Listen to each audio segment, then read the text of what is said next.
Yo, what's up, everybody? Welcome to another fantastic episode of BrickWall Reviews. I'm Dave, and as part of the finale for our BrickWall Horror Month, I'm going to be talking about this film called Knock at the Cabin. Before I get into it, I want to remind you guys to go ahead and hit that like button down below. Subscribe to the channel if you're not already subscribed. Follow us on social media. We're on Instagram, Facebook, Twitter, and Twitch. And make sure you check out the mini reviews that are over there on Instagram. Follow us. We got some really cool mini reviews over there, and more of them are coming today. Right, today. More mini reviews will be coming, so keep your eyes peeled. And keep your eyes peeled here to the YouTube channel because there's more reviews coming for the Halloween season today. I didn't get to a lot of stuff, but I'm cramming it in on the last day. Isn't that productive?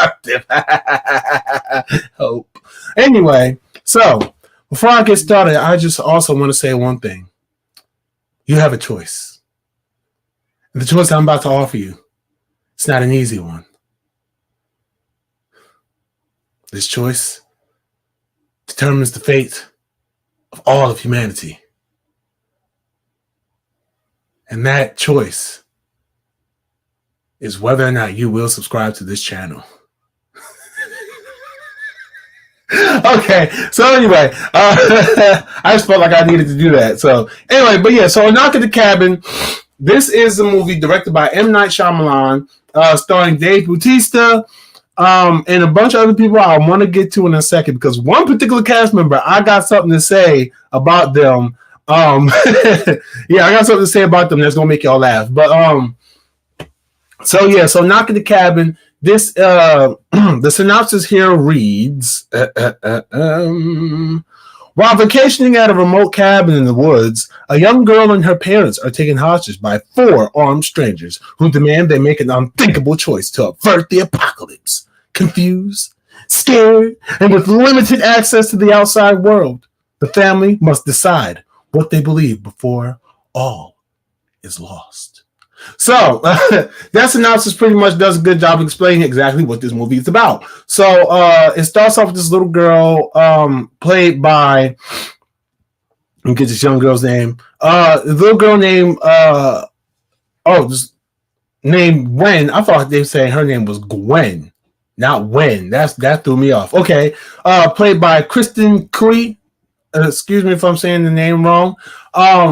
So she's out there, she's catching grasshoppers. Then Dave Bautista's character, whose name is Leonard, comes up to her, and I'm not going to hold you. During this whole interaction between them two, I want the players for my kids to be like, see, don't ever talk to strangers. Because Dave Bautista, I know that the intention was for it to be a little bit off-putting anyway, right? But, like, I'm not going to hold you. Like, if Dave Bautista played a kidnapper, I would believe it, like, because it was just unsettling, you know. Especially as a father, I'm sitting there like, man, like, and and as a parent, you start to think like, damn, I hope I taught my kids not to talk to strangers under any circumstances. If they approach you, you go the other way, and you don't stop going, and you yell and you scream until one of us, or a responsible adult, hears you and can save you or something. I don't know, but yeah. So he's talking to her. He's and he pretty much gets to know her, and you find out through that she has 2 dads, that are in a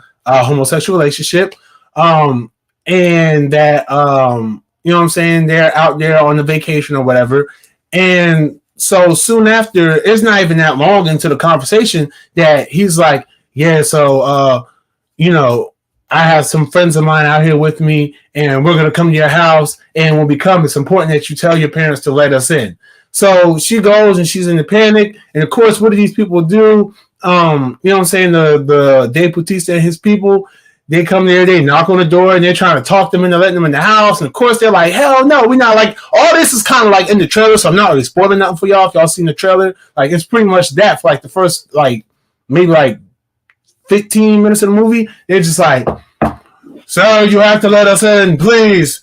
I know this is uncomfortable, and then you hear the other people with them, like they got these like weapons and stuff like that. It's so crazy, right? So they finally get in the house, they knock out one of the husbands, and from there, one of the dads, one of the husbands, that sounded wild. They knock out one of the dads. That doesn't sound like I was talking about like 5, 6 different husbands in the house, like on some orgy shit. But they knock out, y'all really made me explain that. But they knock out one of the dads, and then you got one of the people that's there with Dave Bautista's character, Leonard. She's a nurse, and her name is come on now. Oh, come on now. Give me the full cast. Okay, there we go. Her name is Sabrina. She's played by Nikki Amuka Bird. And she's like, yeah, I can help you, just, and the other two people that are there, now both of their names not Sabrina. Oh my gosh, I hate this. I hate the Google cast list. Now obviously I go to like Wikipedia to get the accurate information. Please hold with me as I get the proper information. Where the heck is the Wikipedia page? Okay, there we go. All right. You have, you know what? Maybe that wasn't smart though, because I don't know who these people are like that. All right, so y'all, look, stay with me. I do these things live, okay? So like, I just go off of. Okay, there we go. Yeah, so okay, her character's name was Sabrina.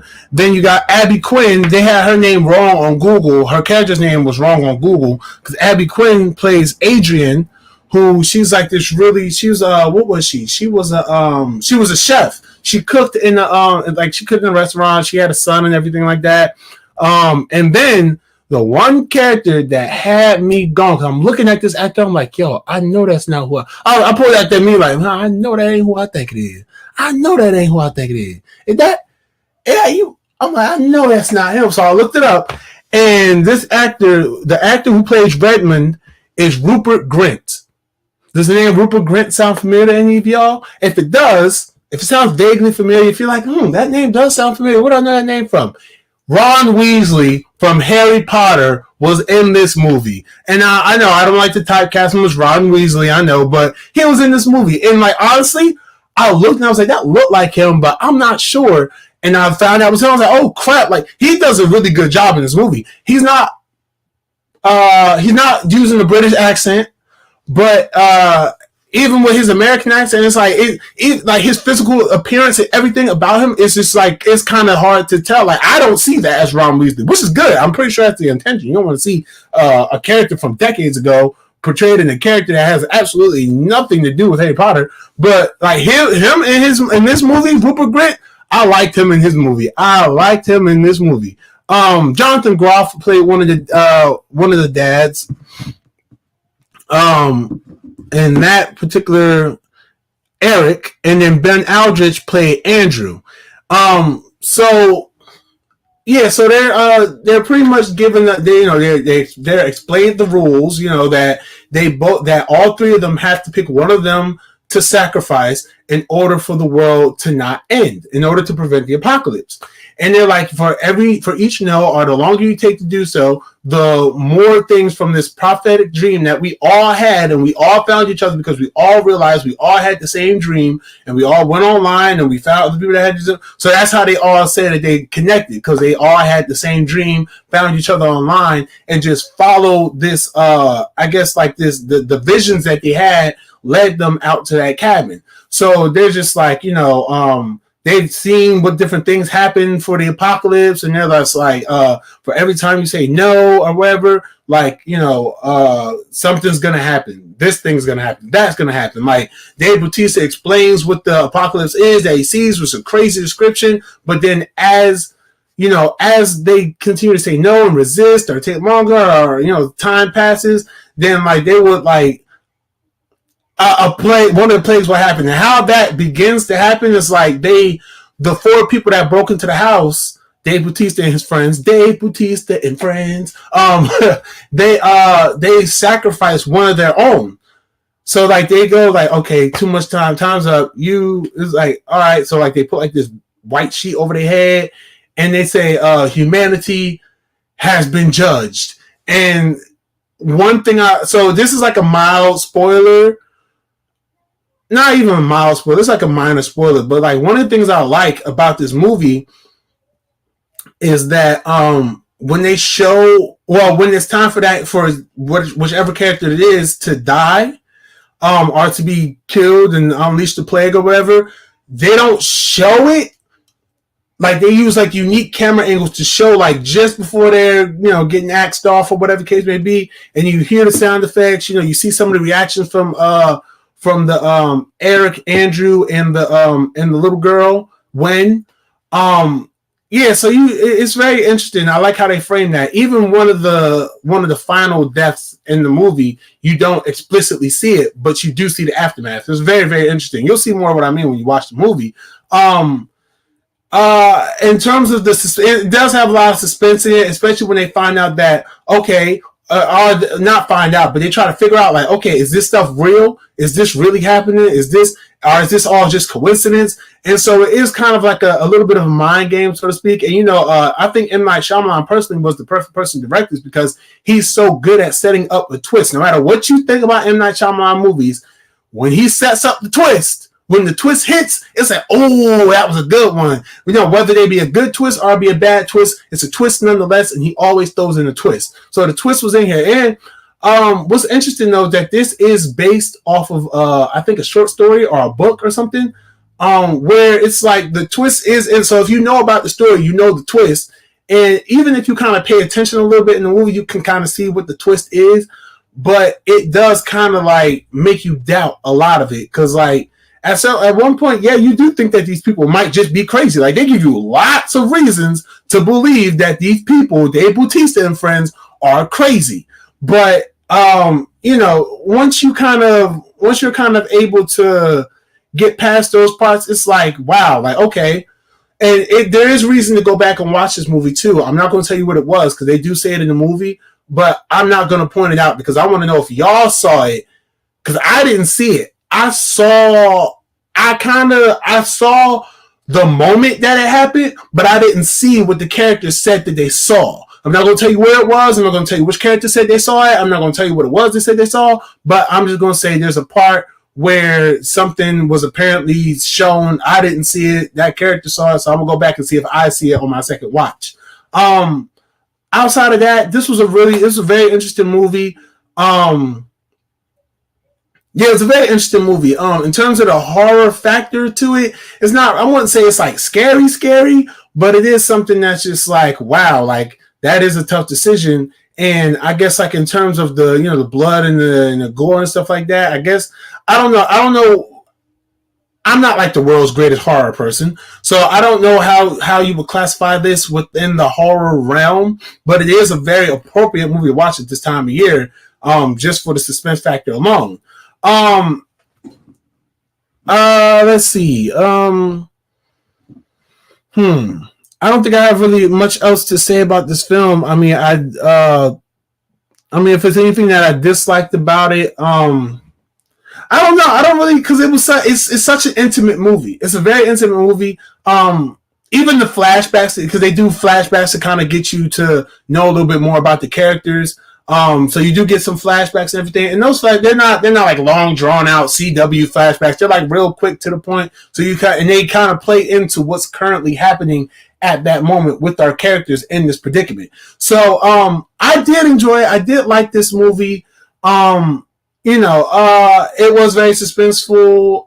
Like I said before, yeah, it was good. I thought it was pretty good. Critically, this has 67% on Rotten Tomatoes and 6.1 out of 10 on IMDb, and for some reason, 3.2 out of 5 on Facebook. I mean, I don't know why Facebook's getting dragged into this.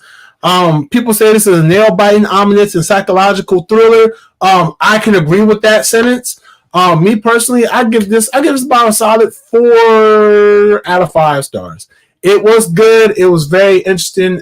This is something I would recommend to people, as I do recommend it to you, the viewer.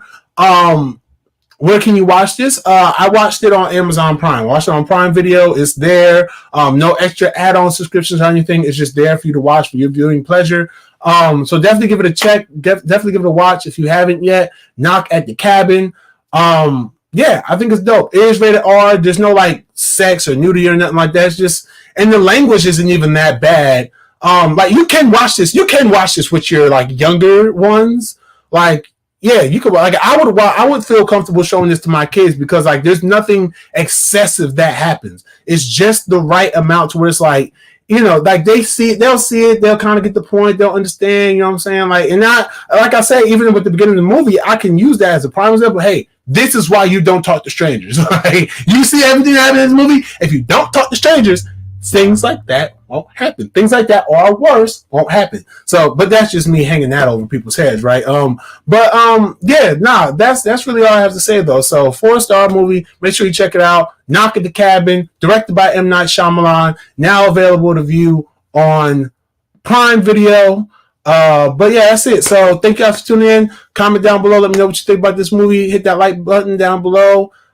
Subscribe to the channel. Follow us on social media. And until next time, you guys be easy, stay breezy, stay spooky. Trick or treat.